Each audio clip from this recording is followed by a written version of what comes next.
2021, a UJS delegation was on its way to the UN Durban Conference Against Racism in South Africa.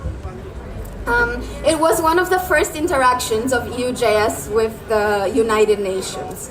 And the students were super excited. They were going to this enormous conference that was dedicated to human rights, that was dedicated to the fight against racism, and these were values that they cared about deeply and that UJS cared about deeply.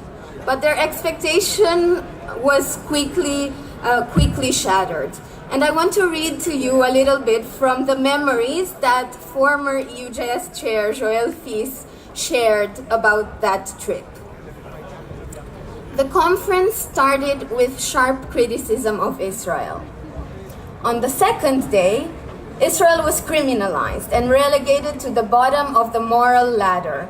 NGO delegates from all around the world began to say, in Jerusalem, Israeli leaders have built the foundations of a racist regime. We should do something about it.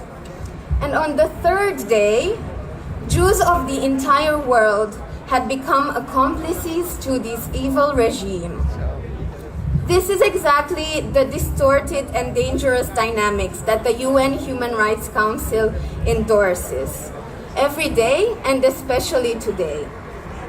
Just in the past month, Jewish students in the United Kingdom were repeatedly confronted on different campuses around the country with self-proclaimed anti-racists who were not willing to allow them to define their own oppression.